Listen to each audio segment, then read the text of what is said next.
Hey guys, my name is Moshpitti, and today I've got 3 replays in the Era 2 Premium Heavy Tank, the MOBAT. Now let's see what I can do with it. So, first replay, we are on Alamein, and we got the southeast spawn, which means we go left. Basically, we're gonna go down the K line and then cut in upwards through the 1, 2, 3 line. And that's just the play every single time. Now let's see how it plays out. This part can be the most dangerous, right? Because you do have to go down the K line, but because this is Cold War, they don't need to spot us. They can just shoot at us as soon as they see us. I'm giving them some stink eye in case there's any snipers. But to be frank, even if I see something, the MOBAT just is so incredibly inaccurate that I actually can't hit anything, let alone the move at this range. But it's better to at least take a peek, because sometimes there are snipers, but if they see that tanks are looking at them, they just don't take a shot just in case. We didn't see anything, unfortunately, or fortunately, however you want to view that, because what that means is that all of the enemies that are on this flank are actually dead in front of us here. Now, the thing with MOBAT, it is a heavy tank, and it is technically a top era tank, which means it's like the best of Era 2, but it is so poorly armored that you do not want to be on the front line with it. It is like a legendarily poorly armored. People consider it as a meatball tank, which means it's free XP. It's just 30,000 health to be farmed with any gun. So you really don't want to be at the front line if you can help it, until the enemy has already engaged. And that's when you can push in like we do here. The gun can roll over 600 damage, but obviously because RNG it can go pretty low as well, especially if the enemies have some damage reduction. The reload is okay. It used to be incredibly long, but I think they've buffed it in the meanwhile. So the reload is okay for the damage, but it is super inaccurate and the penetration is so-so. So you do have to be kind of opportunistic with your shots. You don't really want to try to snipe drive wheels with this necessarily as much as just guarantee you get some damage. But what you can do with the MOBAT, because it is so insanely heavy and it goes really fast, it goes 72 kilometers without any sort of boosts, you can actually ram tanks for just insane damage, but as well to take off their tracks. So I'm going to demonstrate that a little bit later here, but rather than aiming at the drive wheels of these tanks with my inaccurate gun, when there's an opportunity I'm going to ram the tanks to take off their tracks and go for assisted damage that way. Again, you can see that they kind of think, oh, it's a meatball, right? They just want to take easy damage from me. Even though they're taking damage from flanking teammates, they just want to take shots at the MOBAT because it's guaranteed damage rather than having like the chance of bouncing on something heavier armored or missing on something smaller or more nimble. The MOBAT does go really fast, but it turns like a boat. So it is kind of a clumsy big tank.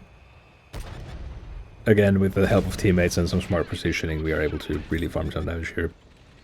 Oh, thank God. It was an Object 120. Those things can hit for like 900 plus damage. But it is incredibly inaccurate, and I think he was trying to shoot on the move as well while trying to peek over the ridge rather, so he ends up missing. So does the M68-2 that was shooting at us there. Now, kind of a disclaimer at this point, I do play this tank just to have fun, so I'm gonna make some pretty goofy plays now and again. And frankly, it's just something I've really needed to do more of, is to just pick a tank, see if I'm having fun with it, and then just keep playing it for the fun of it. Now, typically I would ram a lot with this tank. Obviously, it's not going to really come into play on these replays, as these are just more of the YouTube-friendly, smarter gameplays where I actually can give some constructive guidance on how I play. But I did actually play this tank very aggressively in the way where I just rammed something almost every single game. And I actually will ram something in this game as well, but it wasn't always such a smart move as it's going to be in these replays. But just a fair warning, there are going to be some pretty goofy plays, and they do actually work mostly with just luck. Now we get a snapshot in this M68-2 and we ram it. And in case that snapshot didn't take out its tracks, that ram definitely did. And that's what I was saying earlier, where like if you can't rather take out their tracks on purpose, and a lot of times you really can't even if you're trying, you can still, especially in close quarters on a flanked enemy like that, ram them on their side or the corner of their front or rear, and you will almost exclusively always take their tracks off, and that will give you more damage. Now we're sitting already on 7,800 damage on our own, but we also have 1,000 assisted from tracking enemies. And that is just something that's going to be super useful if you're trying to mark this tank, or if you're just trying to get a lot of XP on your commander or whatever. Just generally, you always want to get more damage rather than not, of course. So one thing you can really do with this if you ram is try to get the rear or the front corner or the side rather than go head on, so that you can always try to pop off their tracks. Now we saw the last tank, it's a Conqueror that has been camping in our spawn for some reason. I'm just going to put that ram into good use. First I aim in a shot into its turret, it turns sideways and ooh, that is nice. 800 damage from the ram, get another shot in. We took out its tracks, so every bit of damage it's taken is also our damage. We're sitting at 9,800 raw damage, 2,100 assisted. Easy victory. Really fun, quick gameplay. It's just, the MOBAT is just hilarious and it's even more fun when it works. Now, the next free play is going to be pretty wild, but I'm going to let this scoreboard roll out for a little bit so you can see how the team and I did. And let's go check out the second replay.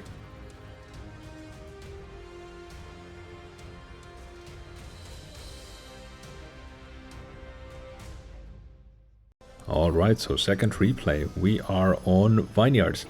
We got the west spawn, but it doesn't really matter which spawn we would get. As long as we're in a heavy or a medium, we are gonna always go to the top. We want to fight over the A5 and win, hopefully.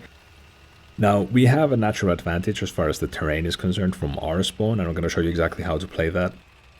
Again, the MOBAT is so poorly armored and so clumsy that I really don't want to be at the front lines if I can help it, but again, you need to win this top. I'm looking at the teammates that are going up there. I'm like, okay, it's probably going to be my job to like take the front line, basically.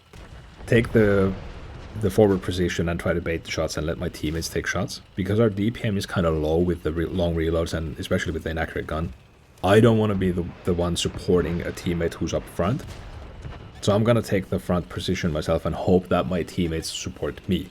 Now I'm playing with my friend who's in his WZ-122. It's a medium tank with insane burst damage.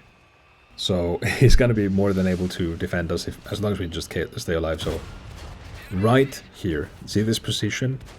Even without that smoke from my friendly, by just staying in that little dip on the ground, you can mostly cover your entire tank from any shots that would come in if you don't push in too aggressively yourself. And the only way the enemies can take shots at me is to push over this ledge as they're doing right here, which gives our team the perfect opportunity to punish them. Now this Ignis is getting a little carried away here. We were able to track him again by just ramming into him a little bit. And we got 1300 assisted right off the bat. At the beginning I was able to absorb not one but 2 AT-GM from Sheridan's for some reason. That's just how AT-GM work in this game. People have this sort of misconception that they always go through. Now the MOBAT is not very armored, but the way that the AT-GM themselves are designed, they just can bounce from pretty much anything as long as they hit a poor angle. So we got very lucky and bounced already 2600 damage. The Sheridans both swapped to high explosives, or I think the second actually fired heat.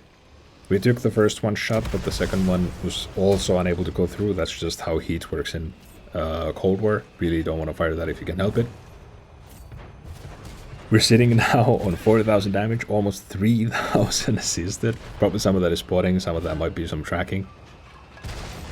Racking up the damage, racking up the assisted damage, just ruining the enemy team one shot at a time. See how strong this position is?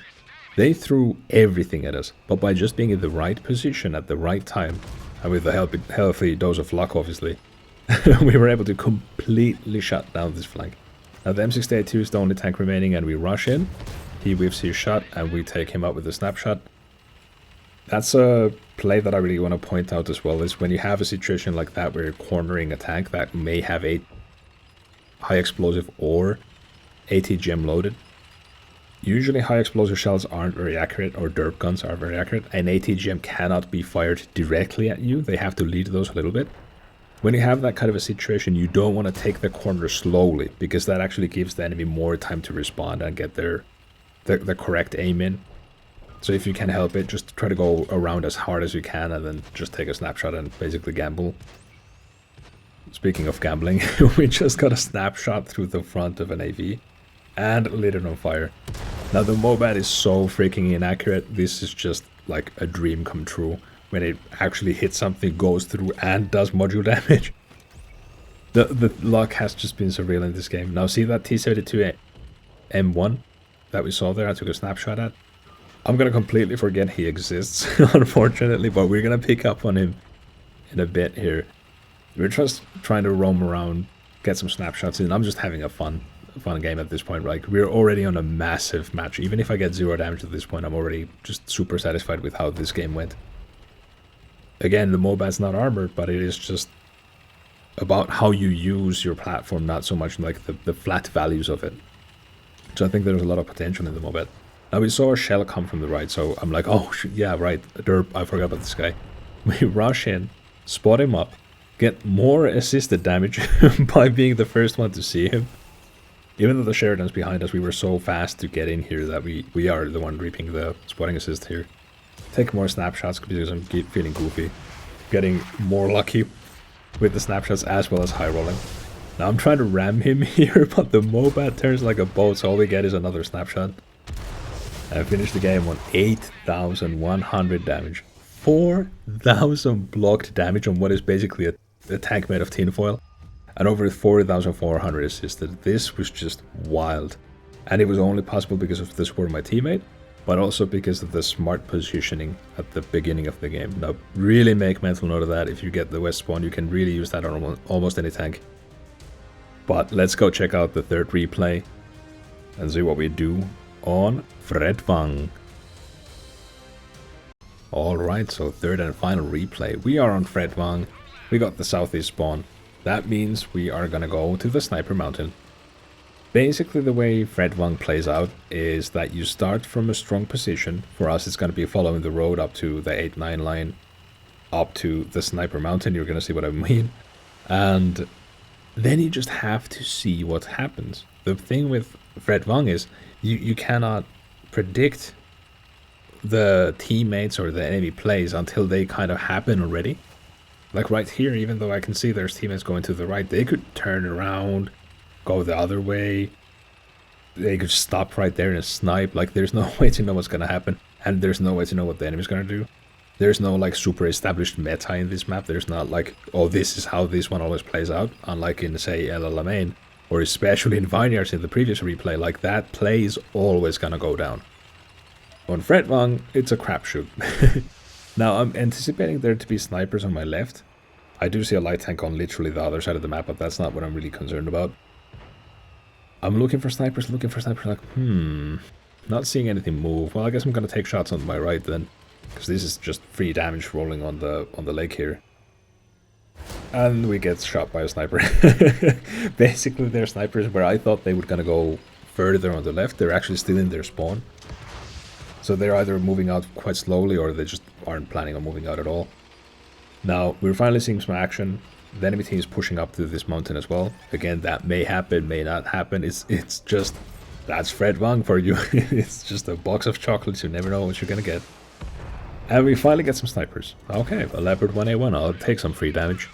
He should be able to go through us quite easily, but I believe he's hitting the sides of our turret from that range. It's a really trolley gun on the Leopard 1A1. Now, I'm getting a little carried away here, focused. Unfortunately, that means my friend gets completely mobbed out, and he's Ignis by another Ignis. And that was my bad, to be frank. He might have called out help, but I was just getting too focused on memeing sniper shots with a tank that can't even snipe. Again, I'm playing this tank for fun.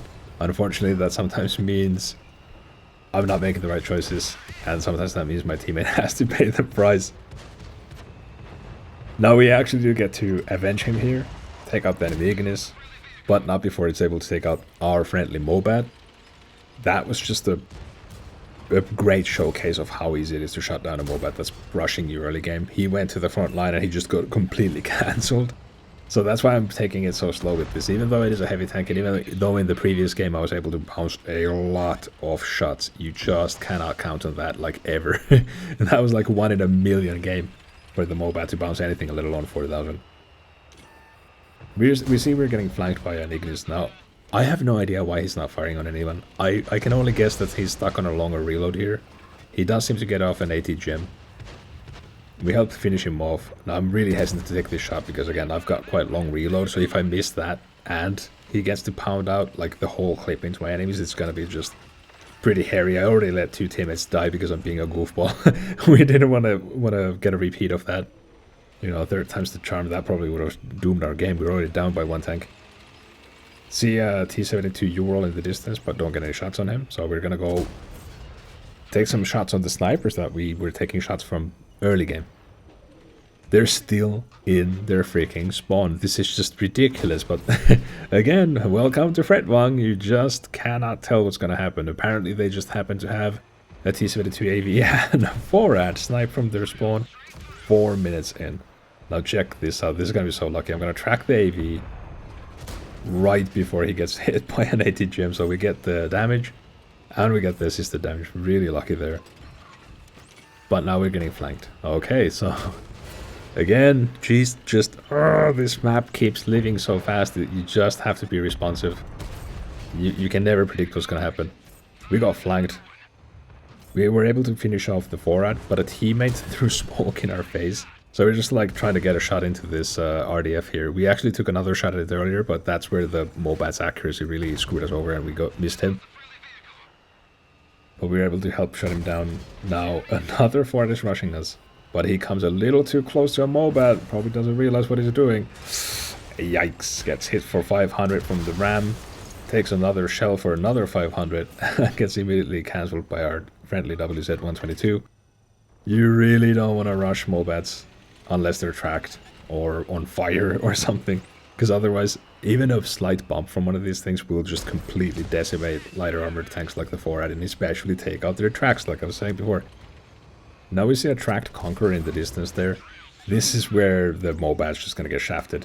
Basically because I have no armor. I can't rush the Conqueror, I can't turn around and expose any more surface area to the Conqueror, but I can't also get really reliable damage on him. So, as I'm trying to go for damaging hits through the track, all we can do is take the track off. Thankfully we get one more shell in and we get some assisted damage off of him. It just it's such a chaotic map, but I think we were able to make the most out of it without making perhaps the best decisions through and through. Now it's going to take these guys quite a while to find the last light tank, so I'm just going to skip to the end, but I hope you guys really enjoyed. I know this was kind of a different from my usual more constructive videos, but it really just is important to remember to have fun with this game as well.